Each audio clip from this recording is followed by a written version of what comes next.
예, 여러분 안녕하세요. 오늘은 와인 얘기를 다시 조금 하려고 합니다. 예, 오늘 주제는 넘버원 아메리칸 와인은 뭘까 하는 겁니다.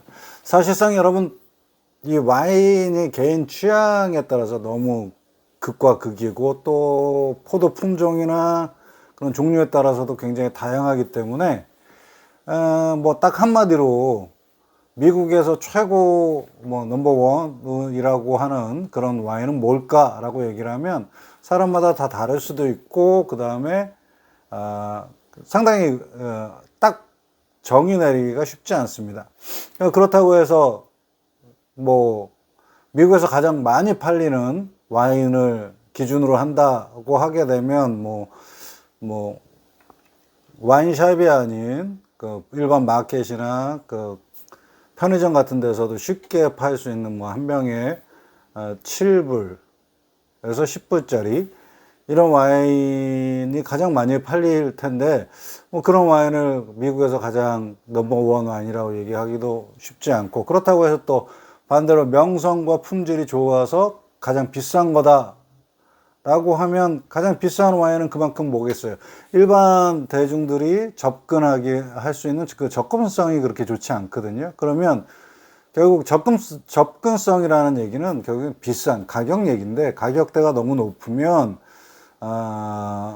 반대로 이제 일반적인 와인을 즐기는 모든 분들이 다 이렇게 접해 보거나 하기가 쉽지 않아서 쉽지 않은 얘기예요. 그러니까 뭐 넘버원 아메리칸 넘버원 와인 이러면 그것을 이렇게 뭐다 이렇게 얘기를 할 수 있는 그런 이야기는 사실 쉽지 않습니다. 그렇지만 뭐 여러 가지 분류나 기준으로 한번 생각을 해볼 수가 있을 텐데, 첫 번째로 미국에서 가장 뭐라 그럴까 유명하고 그러면서도 가장 가치 있는 그런 와인, 희소성이나 뭐 여러 가지를 생각했을 때 가장 가치 있는 최고의 어떤 명성과 이런 것들을 갖고 있는 와인이다 그러면 물론 오퍼스원이 있겠죠. 예, 오퍼스원은 사실상 미국 내에서도 굉장히 비쌉니다. 한국에서는 뭐 한 병에 80만 원에서 뭐 100만 원 이상을 호가하는 그런 와인으로 생각하는데, 여기 현지에서도 뭐 제일 싸게 구할 수 있는 곳에서 산다 그래도 뭐 350불, 한국 돈으로 거의 50만 원 가까이 되고, 그리고 뭐 새로 이제 나올 때마다 가격이 달라지고 하기 때문에, 그리고 또 한 가지는 오퍼스원은 포도의 품종을 섞은 레드 블렌드입니다. 그러니까 블렌드 와인이기 때문에 미국 사람들이 좋아하는 뭐 카버네 소비뇽 100%뭐 이런 식의 위주의 그런 와인이 아닙니다. 그래서 가장 유명하고 가장 비싸고 그 와인의 어떤 품질과 그런 명성과 이런 것들이 인정받고 있는, 전 세계적으로 인정받고 있는 와인이긴 하지만 평범한 사람들의 경우 접하기 쉽지 않은 그런 와인이라고 볼 수 있어요. 그래서 넘버원 뭐 이런 식으로 딱 얘기하기는 좀 쉽지 않고, 뭐 가장 유명하고 가장 좋은 와인이다, 와인 중에 하나 이러면 오퍼스원이라고 생각을 할 수 있겠죠. 그러면 두 번째로는 어떤 얘기를 할 수 있냐면, 미국에 이제 3대 컬트 와인이라는 게 있어요. 이제 컬트라는 단어는 여러분 생각하는 것처럼 뭐 사이비인 종교나 어떤 그런 종교적인 어떤 의식 이런 것들을 많이 생각을 하실 텐데, 그래서 컬트 와인이라고 얘기를 하면 이 컬트 와인은 좀 소규모에서 만드는 사람도 어떻게 보면은 좀 뭐랄까 와인에 굉장히 집착돼서 만드는 방법이나 아니면 포도를 재배해서 수확하는 것, 그런 것들에 대해서 굉장히 뭐랄까 완벽주의를 추구하면서 굉장히 좀 세심한 그런 손길을 갖고 있는 그런 와인들. 그래서 어떤 면에서는 매니악한 그런 팬들이, 고정된 팬들이 있는 그런 와인들을 이야기를 할 수 있는데, 조그만 그 가족 경영 와이너리에서 자기들의 어떤 고집을 가지고 만들기 때문에 희소성도 꽤 있고 가격도 상당히 좀 높은 편이죠. 가격은 높은 편이지만 그렇다고 해서 뭐 오퍼스원처럼 접근성이 아예 그렇게 어려운 그런 것도 아니고, 그리고 또 나름으로서의 어떤 미국을 대표하는 컬트 와인으로서의 명성도 좀 있고 그렇습니다. 그래서 그 3대 컬트 와인이다 라고 얘기를 하면 케이머스라든가 아니면 실버 오크, 그리고 조셉 헬프스, 아니면 뭐 팔마이어를 얘기를 할 수도 있겠는데, 예, 오늘 그래서 제가 소개시켜드릴 와인은 케이머스 와인이에요. 케이머스 와인은 미국의 3대 컬트 와인에 속하기도 하지만, 많은 사람들이, 물론 이것도 취향에 따라 다릅니다. 그래서 그 카바네 소비뇽의 어떤 구조나 질감이 독특한 그 자기 주장이 있는 그런 와인이어서 이것을 좋아하는 사람도 있고 이것을 싫어하는 사람도 있어요. 저 같은 경우에는 구조적으로 헤비하고 탄탄해서 이제 하고 뭐 텍스처가 좀 거친 터프한 그런 머스클린 남성적인 그런 와인들보다는 그 프루티해서 좀 과일 향이나 이런 것들이 많고 향을 즐기는 그런 와인들을 선호하는 편이어서 저하고는 조금 맞지 않지만, 그래도 많은 와인 세일즈들이나 아니면 많은 사람들이 좋은 와인이고 미국을 대표하기에 가장 괜찮은 와인 중에 하나다라고 손꼽는 게 바로 케이머스입니다. 그래서 여러분 이 병을 보여드리면, 이 병은 상당히 좀 두꺼운 편이에요. 그래서 보통 병보다는 좀 두껍기도 하고, 그리고 가족들 이렇게 사진이 있는데, 이게 전통적인 케이머스 카버네 소비뇽의 병이 되겠습니다. 그래서 여러분 이 케이머스가 이제 생산되는 지역 역시 나파밸리라고 하는 미국 캘리포니아에 있는 나파밸리가 되겠고요. 나파밸리는 좀 독특한 지역이어서 여러 가지 그 퇴적층이 이렇게 쌓인, 예전에는 바닷속 뭐 밸리였다고 그래요. 그래서 선사시대 이전에는 그래서 그것이 지면이 올라오면서 퇴적된 그런 그 토양이 있는데, 그 토양들이 종류가 뭐 200가지가 넘을 정도로 다양한 토양들이 그곳에 모여 있는 그런 독특한 지역이라고 합니다. 그래서 케이머스는 나파밸리에 위치해 있고, 그리고 여러분 물론 뭐 오퍼스원도 나파밸리에 있습니다. 그래서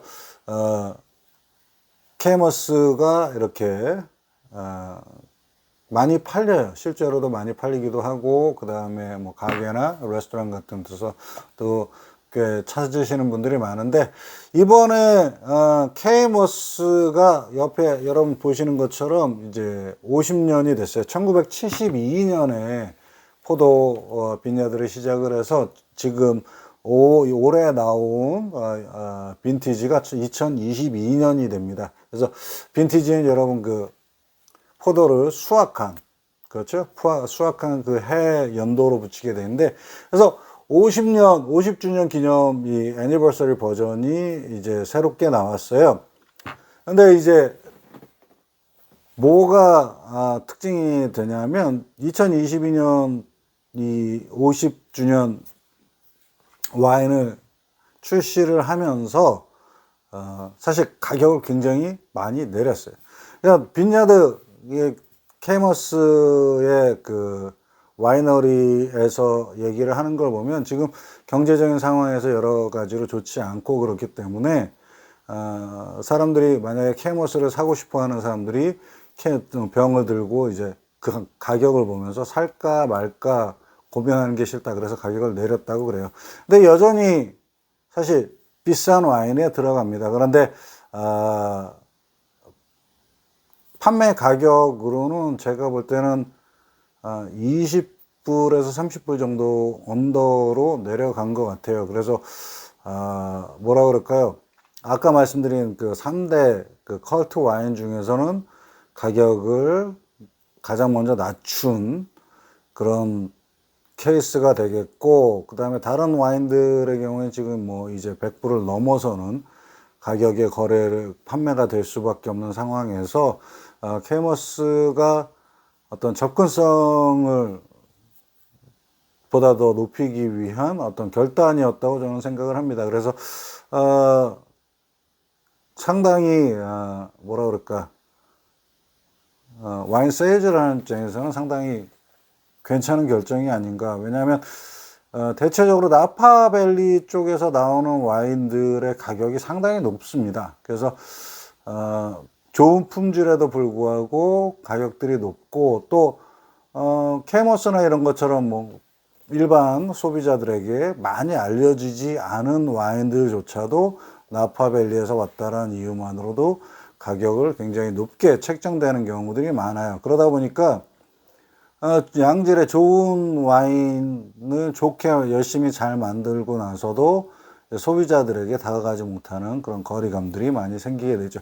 여전히 여러분 테이블 와인은 아닙니다. 이 와인은 테이블 와인으로 치기에는 굉장히 값이 비싸지만, 그럼에도 불구하고 어느 정도 가격을 낮추는 그런 결단을 했기 때문에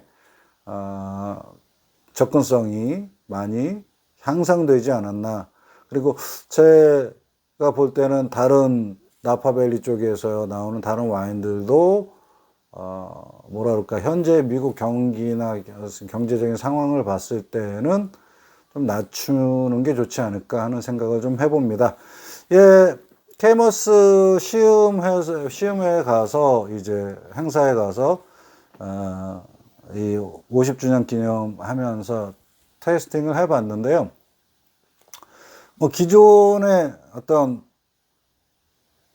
다른 케이머스의 다른 이어 빈티지하고 그렇게 크게 뭐 빠진다거나 차이나거나 그러진 않고, 그냥 케이머스는 케이머스다라고 얘기들을 많이 하시다. 그래서 케이머스가 가지고 있는 전통적인 색깔, 그리고 카버네 소비뇽의 어떤 탄탄한 그 탄탄한 구조라든가, 아니면 뭐라 그럴까요, 그 카버네 소비뇽이 갖고 있는 독특한 질감이 있거든요. 텍스트 입안에서 좀 터프하게 움직이는 그런 질감들이나, 아니면 뭐 알코올 도수를 가진 뭐 바디감이라든가 그런 것들은 뭐 다 괜찮은 것 같아요. 그래서 꽤 괜찮은 와인인데, 다만 한 가지 2022년하고 2021년하고 빈티지 1년 빈티지 차이가 있겠습니다만은, 이렇게 비교해서 테스팅을 해봤을 때는 아직은 2022년산은 조금 어립니다. 그래서 뭐라 그럴까, 플로럴한 과일향 쪽보다는 이제 오키한 향하고, 그리고 스파이스 같은 후추나 아니면 뭐 어브 같은 그런 스파이스 향이 약간 매운 듯한 그런 향들이 조금 나는데, 이게 와인이 어려서 그렇다고 그러더라고요. 그래서 21년보다는 좀 뭘까, 과일로서의 어떤 과일 향이라든가 그런 것들이 조금 뭐라 그럴까, 성숙되지 않은 그런 느낌이 좀 납니다. 그래서 여러분이 드실 때에는 뭐 이것을 킵해서 한 5, 6년 이상 킵해서 드시면 더 향이나 그런 것들이 훨씬 더 풍부해지실 것이고요. 뭐 그 전에 드시고 싶다 그러시면 그래도 디캔팅을 조금 한 30분 정도, 30분에서 1시간 정도 디캔팅을 하시는 게 훨씬 더 부드럽고, 그리고 더 풍부한 그런 향을 즐기실 수 있지 않을까 합니다.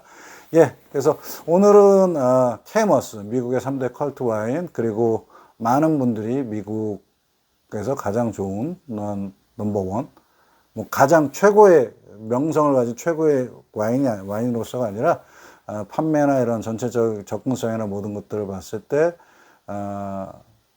미국을 대표하는 와인 중에 하나라고 이야기하는 케이머스에 대해서 말씀을 드렸고요. 예, 그리고 다음 시간에 또 다른 와인이나 아니면 다른 이야기들을 가지고 찾아뵙도록 하겠습니다. 감사합니다.